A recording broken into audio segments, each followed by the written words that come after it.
성도를 위하는 연보에 관하여는 내가 갈라디아 교회들에게 명한 것 같이 너희도 그렇게 하라. 매주 첫날에 너희 각 사람이 수입에 따라 모아두어서 내가 갈 때에 연보를 하지 않게 하라.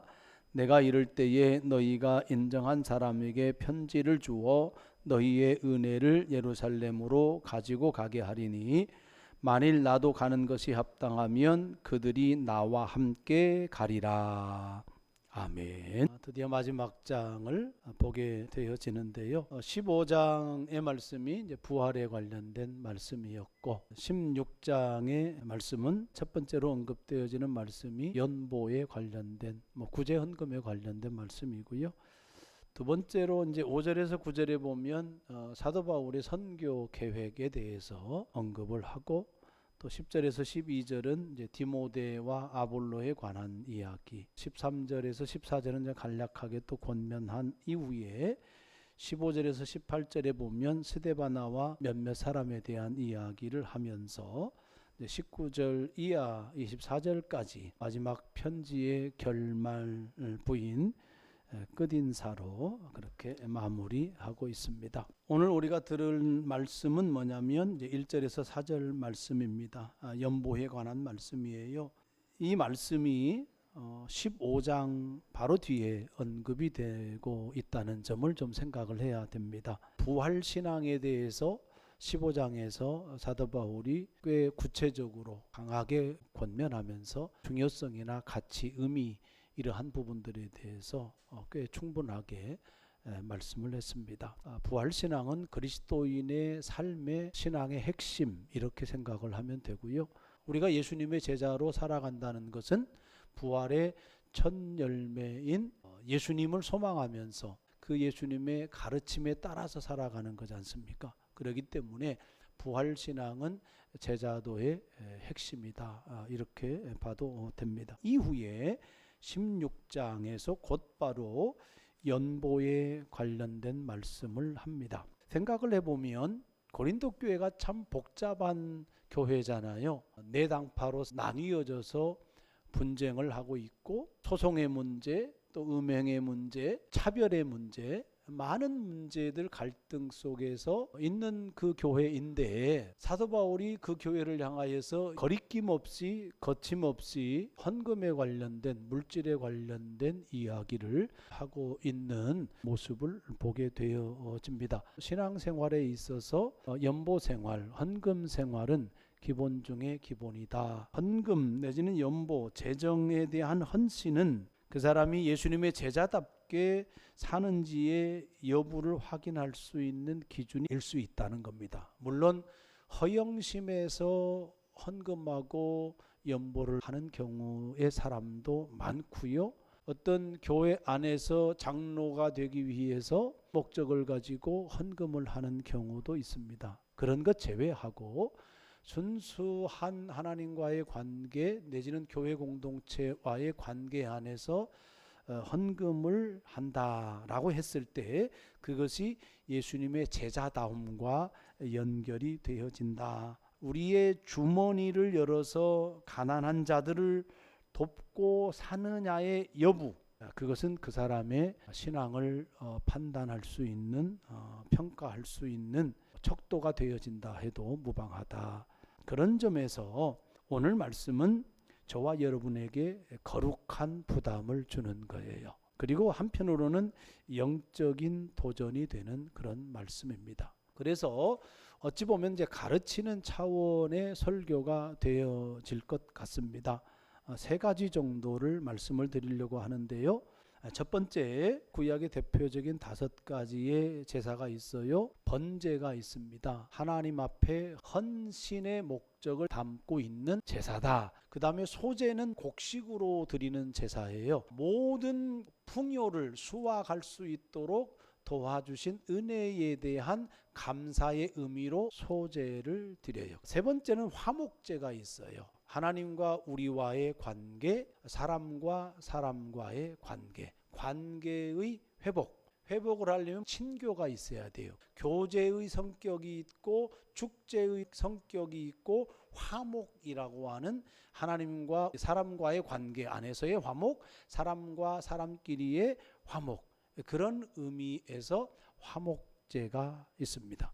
그 다음에 속죄제가 있어요. 죄사함을 위한 제사입니다. 마지막으로 속건제가 있습니다. 관계의 갈등이라든지 어떤 손해를 끼쳤다든지 배상과 보상 차원에서 꼭 해야 되는 제사가 속건제입니다. 이 5가지의 제사는 그 의미가 이렇게 부여되고 있다. 제사를 통하여서 하나님께 나아가야 돼요. 헌신을 해야 되고 감사를 해야 되고 또 교제도 해야 되고 화목함도 누려야 되고 죄 용서도 받아야 되고 얽히고 설킨 인간 관계 안에서 일어나는 여러 가지 문제들을 또 해결을 해야 돼요. 이러한 모든 것을 담고 있는 것이 구약의 제사다. 여기에서의 특징은 하나님께 나아가야 돼요. 두 번째는 제물을 바쳐야 된다는 거예요. 모든 제사에는 매번 제물을 바치게 되어 있어요. 번제를 생각을 하면 번제물, 제물의 양과 염소, 비둘기 이런 거가 되잖아요. 가난한 사람들 비둘기가 되는 거고 좀 부유층에서는 양과 염소가 되는 거고 거기에 안수를 하게 돼 있어요. 인격적이다는 이야기죠. 안수의 행위는 제사를 드리는 사람이 곧 제물이 되는 거예요. 그래서 전가라고 하는 말을 써요. 신학적인 용어이긴 하지만 어쨌든 제물과 사람이 하나 연합이 되어지는 거예요. 제물에는 내 인격과 내 삶이 포함이 되어져 있는 거예요. 하나님께서 아벨의 제물은 받았다. 아벨의 삶과 아벨의 인격과 아벨이 드린 제물을 함께 받았다는 거예요. 이것이 예배예요. 그런데 가인과 가인의 제물은 받지 않았다 그래요. 제물도 안 받았지만 가인도 안 받았어요. 삶 속에서 나타나는 삶도 받지 않았다. 하나님과의 관계 안에서 신앙이 있는지의 여부는 뭘로 판단해요? 하나님께서 예배를 받지 않은 거니까 너는 그럴 잽이 안 돼. 그 존재와 그 예물을 받지 않은 거예요. 우리가 하나님 앞에 예배를 드린다고 할 때는 우리의 존재와 우리의 삶과 우리가 드리는 헌금, 이것을 함께 받는다는 거예요. 이것이 떨어져 있고 분리되어 있는 것이 아니라 하나다라고 하는 측면이 있다. 그리고 구약의 제사는 각각 개인적으로 드려요. 모든 백성이 한 사람 한 사람 각각의 개개인이 드린다라고 하는 거예요. 예배는 그래서 하나님과의 1대1의 관계입니다. 대신 예배 드려주는 게 성립이 돼요, 안 돼요? 성립이 안 돼요. 그러니까 가끔 우리가 농담으로 그렇게 이야기를 하고 신앙이 좀 부족한 사람들이 이야기를 할 때 나는 안 가. 당신이 대신 예배 드려. 잘못된 표현이죠. 예배는 본인이 드리는 거예요. 내가 드리는 거예요. 여러분 자신이 드리는 거예요. 여러분이 남편을 대신해서 자녀를 대신해서 부모를 대신해서 예배를 대신 드려줄 수는 없어요. 자, 그 다음에 제사함에 있어서 중요한 것은 뭐냐면 방금 아벨과 가인의 예를 들었지만 제사하는 사람의 삶을 드리는 거예요. 제사하는 사람의 인격도 있는 거예요. 제사하는 사람들에게 하나님께서 베풀어 주신 은혜의 결과물도 있어요. 그것이 제물이에요. 그것이 양이 됐든 염소가 됐든 비둘기가 됐든 보리가 됐든 밀이 됐든 포도가 됐든 하나님께서 주신 은혜의 결과물들이에요. 이 모든 것을 하나님께 바치는 행위가 제사. 그것이 곧 예배이고 그것이 곧 하나님께 대한 헌신이다라고 하는 겁니다. 제사하는 사람과 제물이 하나라고 하는 것을 다시 한번 우리가 기억할 필요가 있는 거고, 헌금이라고 하는 게 하나님께서 베풀어 주신 것을 하나님께 돌려드리는 거구나, 그런 것을 우리가 생각을 해야 되는 거예요. 그리고 헌금은 현금이잖아요. 돈으로 드린단 말이에요. 단순한 돈이 아니고 우리의 삶을 드리는 거고 우리의 존재를 드리는 행위다라는 겁니다. 기억해야 됩니다. 헌금을 가볍게 보면 안 됩니다. 외부에서 헌금을 보내오는 경우도 있잖아요. 그러한 것을 할 때에는 헌금이 아니고 구제금, 선교금, 아니면 후원금 이런 형태로 용어를 사용하는 게 적절하겠다. 좀 그런 생각이 듭니다. 왜 그러냐면 몸이 안 왔잖아요.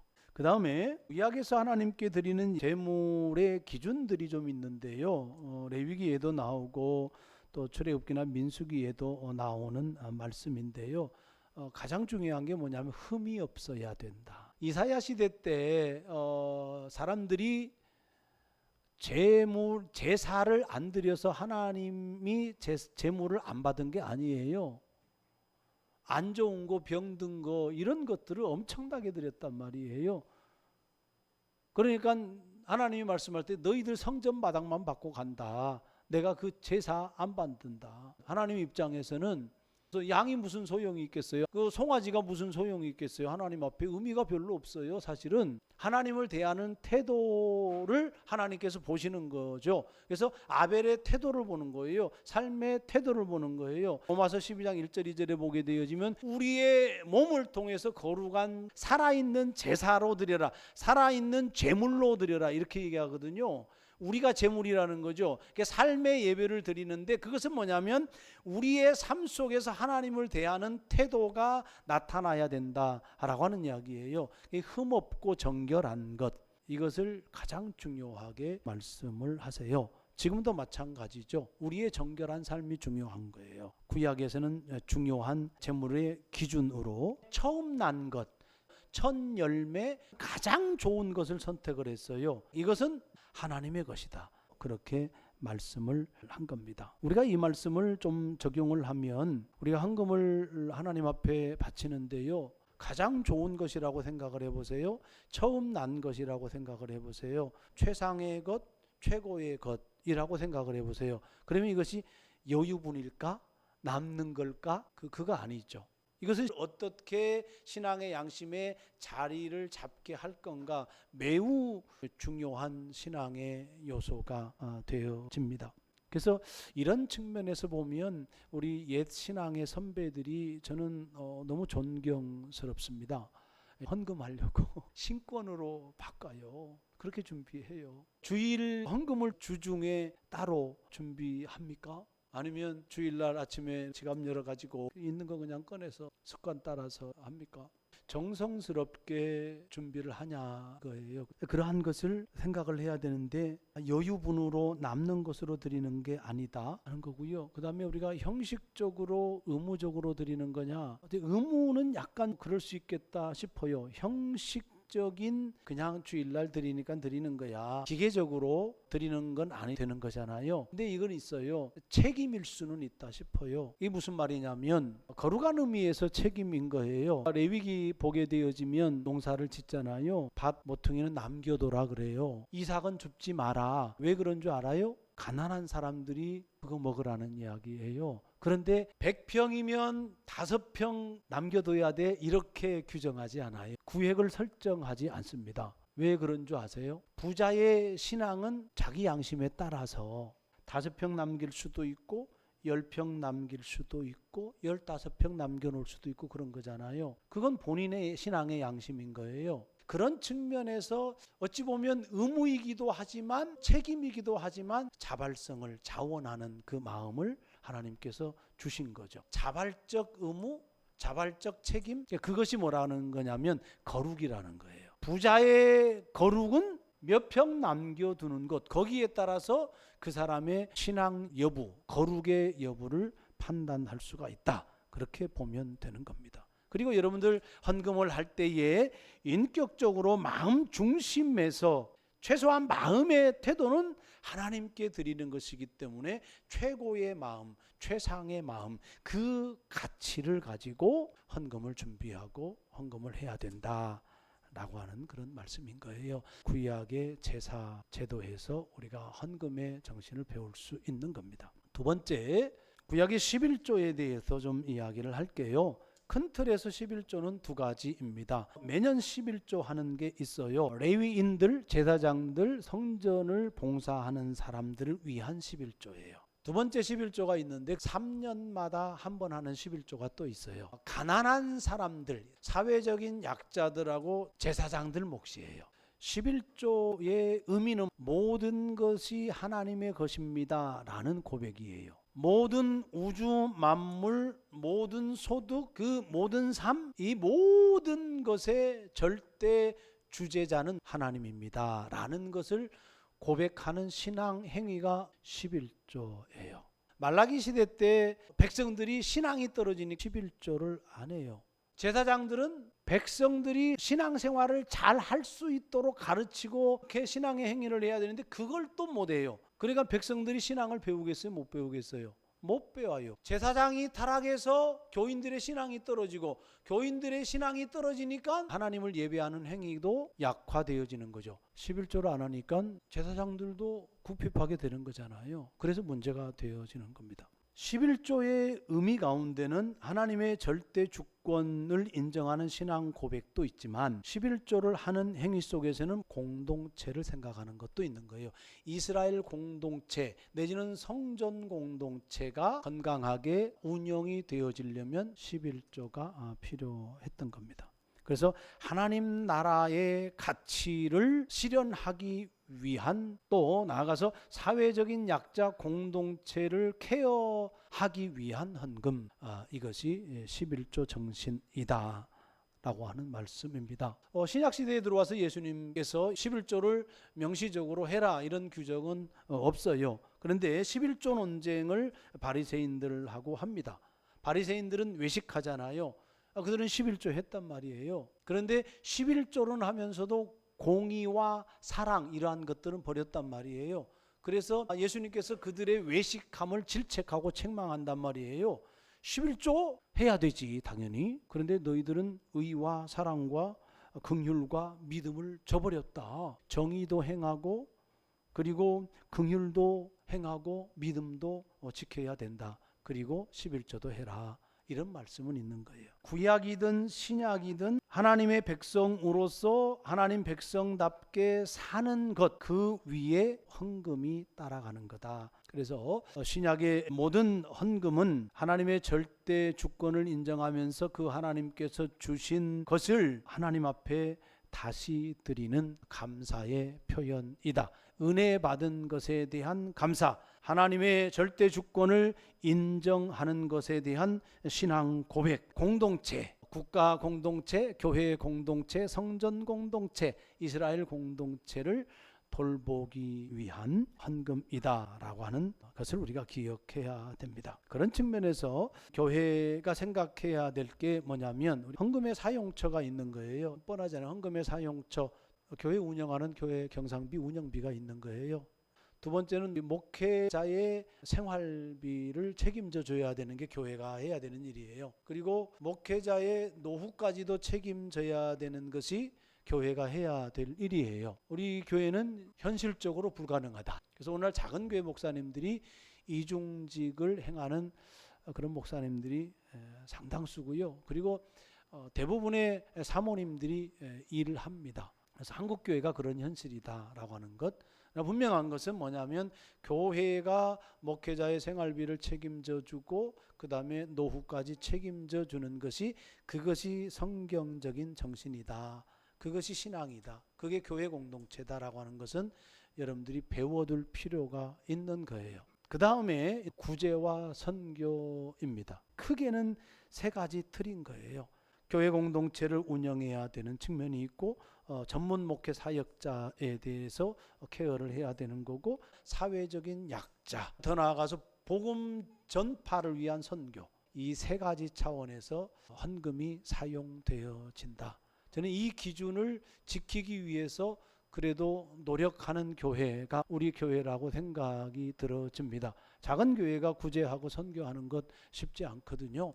그러나 교회이기 때문에, 교회의 사명이기 때문에 당연히 해야 된다, 그렇게 생각을 합니다. 오늘 본문의 말씀을 통해서 간단하게 헌금의 기본 원리에 대해서 몇 가지 그 지침에 대해서 가르칠 수 있도록 하겠습니다.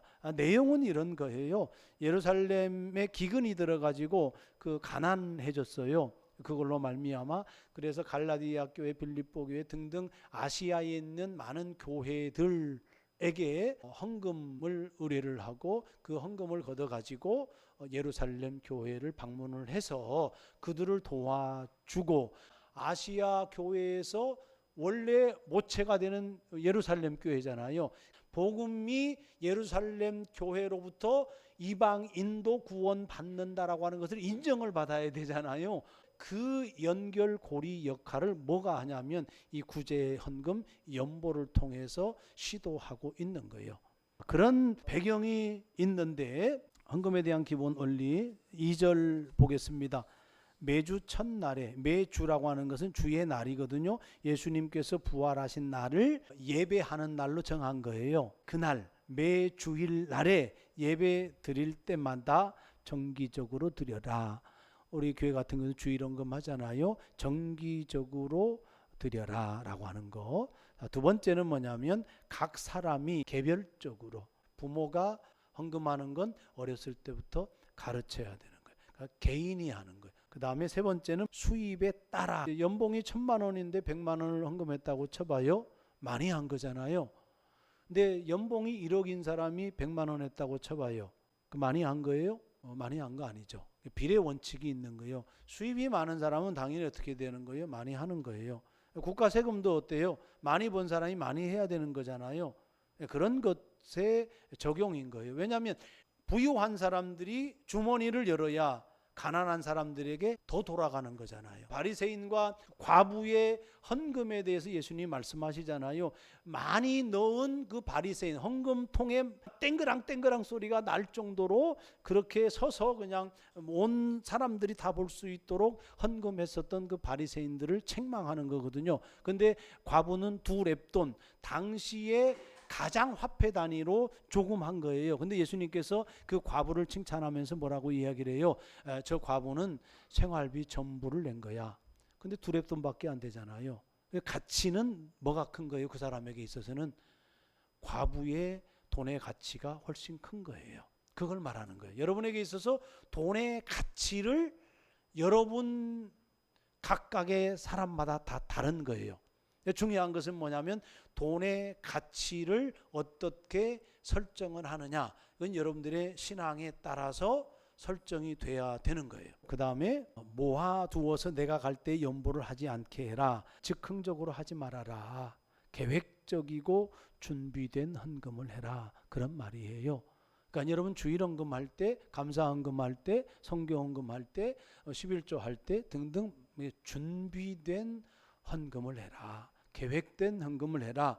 부부지간에 헌금하는 게 마음이 안 맞아요. 어떻게 해야 돼요? 상의해야 돼요. 부부지간에 헌금 때문에 막 싸우는 경우가 많거든요. 어떻게 해라?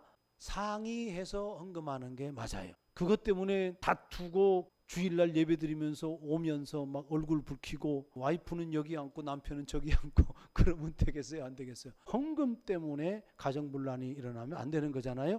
그 다음에 마지막 3절 4절은 인정한 사람에게 맡기어서 예루살렘 교회로 보내라, 그 말이거든요. 필요하면 사도 바울도 함께 동행하겠다, 그 말이에요. 헌금을 맡은 사람은 신뢰할 수 있는 사람에게 맡겨라, 그런 이야기예요. 횡령이나 유용할 수 있기 때문에 헌금을 투명하게 관리해라.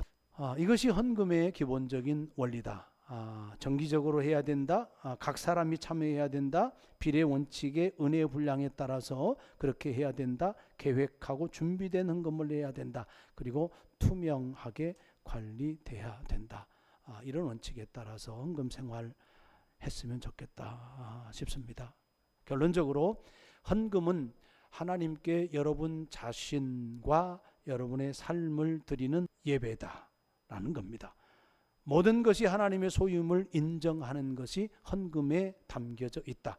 모든 삶의 주권이 하나님께 있다는 것을 인정하는 행위가 헌금을 하나님 앞에 드리는 거다.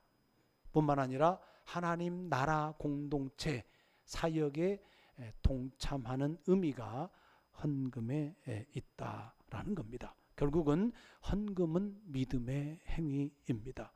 헌금은 하나님을 사랑하는 것이고 또 이웃을 사랑하는 겁니다. 고린도 후서 9장 7절의 말씀, 각각 그 마음에 정한 대로 할 것이요 인색함으로나 억지로 하지 말지니 하나님은 즐겨내는 자를 사랑하시느니라. 이 마음으로 헌금 생활 할 수 있기를, 그래서 하나님의 나라가 더욱더 건강하게 저와 여러분들을 통해서 이루어지고 또 하나님을 사랑하고 이웃을 사랑하는 그런 믿음의 삶의 실천이 있기를 주의 이름으로 축복합니다.